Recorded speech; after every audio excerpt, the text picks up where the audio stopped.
All right, listener name, you ready for this? We're diving into some serious hip-hop drama today. Oh, yeah. Meek Mill and Diddy. This is going to be good. It's messy, it's public, and honestly, it's a little bit wild. Definitely. Our source material for this deep dive is a YouTube video breaking down the whole saga. Okay.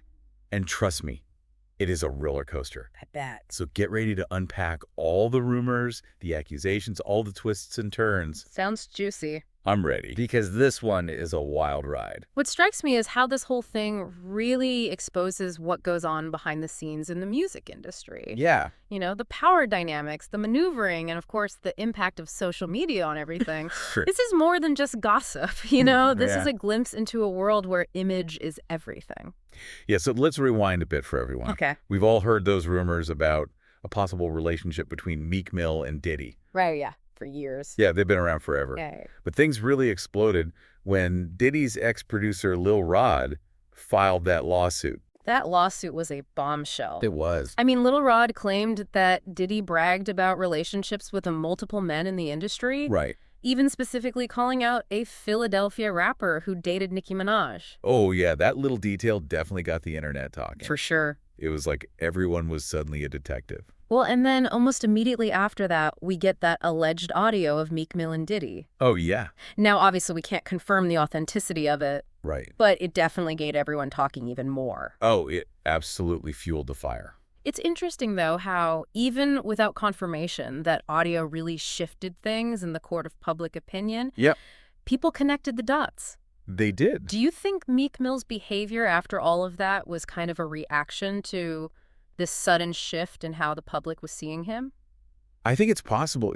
We saw him posting those kind of strange tweets. Right. Picking fights with other artists, even throwing shade at his own people. Yeah. He was all over the place. It seemed erratic. But could it have been a calculated attempt to distract from the accusations? To kind of control the narrative. Yeah, exactly. Interesting. By creating all this chaos and drawing attention to other things, maybe he thought he could steer the conversation away from those serious accusations. That's a good point. But then he followed that social media account with Ah. explicit content featuring black gay men. Oh, wow. So that really fanned the flames. It did. It seemed to completely contradict his attempts to shut down the rumors. It's like a step forward and 2 steps back. Yeah, it created this confusing push and pull. Definitely. But then Meek Mill comes out swinging with those strong denials, Okay. claiming he's innocent and even hiring private investigators. See, his denials were interesting to me. Yeah. Because they were so forceful, almost defiant. Oh, for sure. Spending $100,000 on private investigators and then offering another $100,000 reward for information Wow. about how he was even linked to the lawsuit in the first place. That's a bold move. And then there's the whole no Diddy phrase that started spreading like wildfire. Right, among his followers. Yeah, but doesn't that contradict his efforts to distance himself? Yeah, it kind of brings Diddy back into the conversation every time. Right. It's like he's trying to erase Diddy while also making sure everyone's still talking about Diddy. It is a strange strategy. So it's like he's pouring gasoline on a fire while claiming he's trying to put it out. Exactly. And then just when things were starting to die down a bit, boom, we get that leaked footage of the extravagant birthday party. Oh, yeah, the one Diddy threw for Meek Mill back in 2014. Yeah, that was back in 2014. And it really changed things, didn't it? It did. That footage was pretty revealing. Yeah. It showed a very different side to their relationship. I mean, this party was at the Parisian Palace in Las Vegas. Oh, yeah. $25,000 for just 24 hours. It was a lot. Masked dancers, women and lingerie men eating sushi off of models. Talk about extravagance, right? That is a lot to take in. And then to make things even more bizarre, the property manager comes forward with claims about the aftermath. Oh, no. Broken bottles, used condoms, blood stains. It sounds like a scene from a movie. Oh, my God. And what about those claims about Diddy's requests? What requests? New bedroom locks with keys only he had access to, and replacing the smoke detectors with his own. That's strange. It is right. Definitely raises some questions. Especially in the context of everything else going on. Right. Fans immediately jump to conclusions about hidden cameras and ulterior motives. I mean, it's not hard to see why. And the fact that this all surfaces while Meek Mill is trying to publicly distance himself from Diddy just adds another layer. Oh, it totally undermines his No Diddy campaign. Yeah. And remember, Diddy's been pretty silent through all of this, He has. adding to the mystery. Right. It's like he's a puppet master pulling the strings behind the scenes while everyone else is scrambling to react. Interesting. But then we get Meek Mill's response to the leaked footage, and he goes on the offensive. Oh, really? How so? He essentially declared war on whoever leaked it, accusing non-Black-owned publications of trying to destroy Black men's names and brands. Which raises a really interesting point about the media and its role in shaping public opinion. Absolutely. But some of Meek Mill's own followers pushed back on this. Oh, they did. They did. They pointed to the inconsistencies in his actions and his past associations with billionaires. Oh, wow. So they were basically saying, hold on, you're calling this a conspiracy. Right. But what about all this other stuff? Good point. It really is.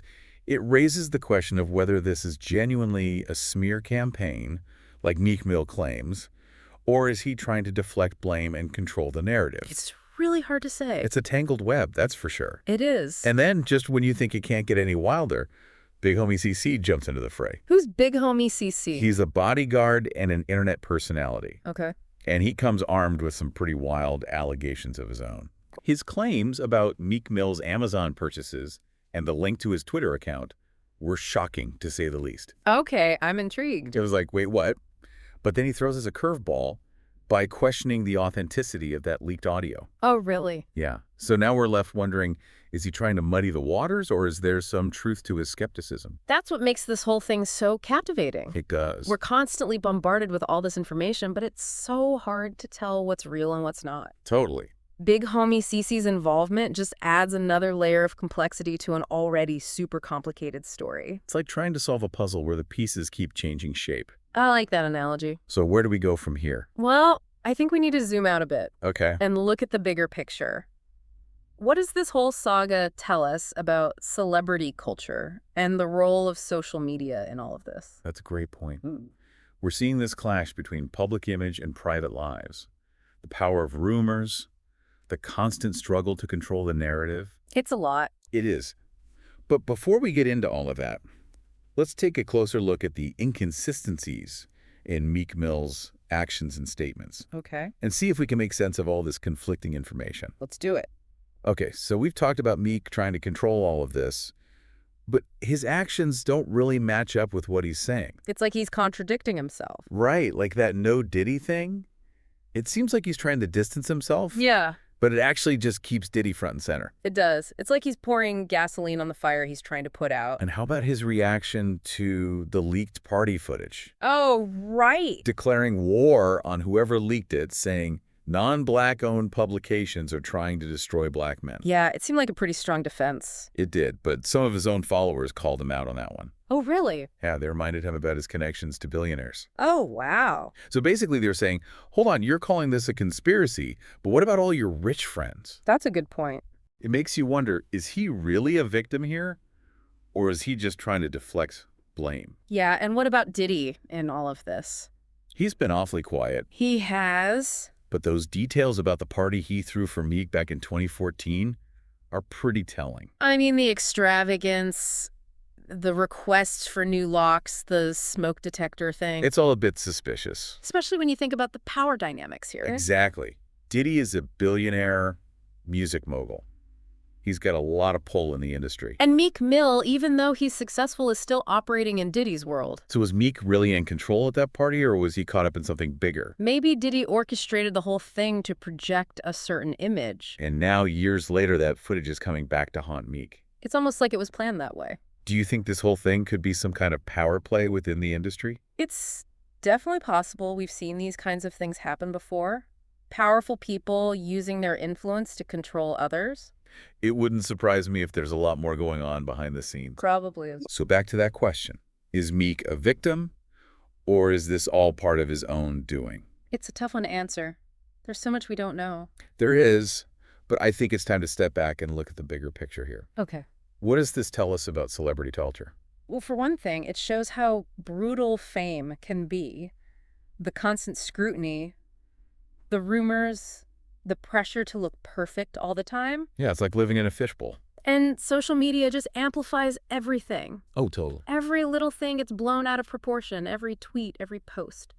This case really shows how quickly things can spiral out of control online. It does. It's a reminder that we need to be careful about what we believe and what we spread. Yeah, we have a responsibility to be more discerning with the information we consume. Absolutely. And to think critically about where it's coming from. Exactly. We can't just passively absorb everything we see and hear. We need to hold people accountable, especially those in positions of power. And we need to support those who are trying to do things the right way. As we go into the final part of this deep dive, I want you to keep that in mind. Okay. This isn't just about Meek Mill and Diddy. It's about a system that often values image over truth. And we need to be aware of that. So let's talk about how we can be more responsible consumers of music and media.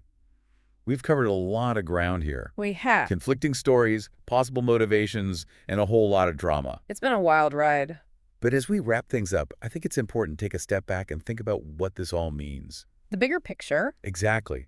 This whole saga, it's like a mini version of the music industry itself. Oh, yeah. All the power dynamics, the manipulation, the constant battle to control what people believe. It's like we're seeing behind the curtain. Right? All the smoke and mirrors. And it really makes you question the ethics of it all. Yeah. Image versus truth. It's a tough industry. It is.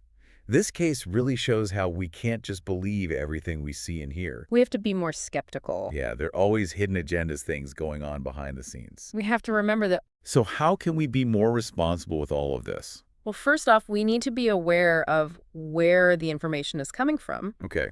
Who's telling the story? Right. What are their biases? Are they credible? Exactly. We need to do our research. And it's so important to look at things from different angles. Get multiple perspectives. Don't just rely on one source. Exactly. Read different articles, watch different videos. See what other people are saying. And don't forget about your own biases. That's a good point. It's easy to get caught up in the drama and take sides. It is, but we have to try to stay objective. Yeah, look at the facts. Think critically. At the end of the day, I think it comes down to supporting the right people. The ones who are trying to do things the right way. The ones who are honest and transparent. And holding the others accountable. Exactly. So as we close out this deep dive into the Meek Mill and Diddy drama, I hope you're leaving with more than just the gossip. I hope so.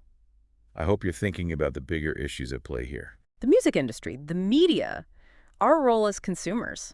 It's a lot to think about. It is. But it's important. So thanks for joining us on this journey. Thanks for having me. And remember, listener name, always stay curious.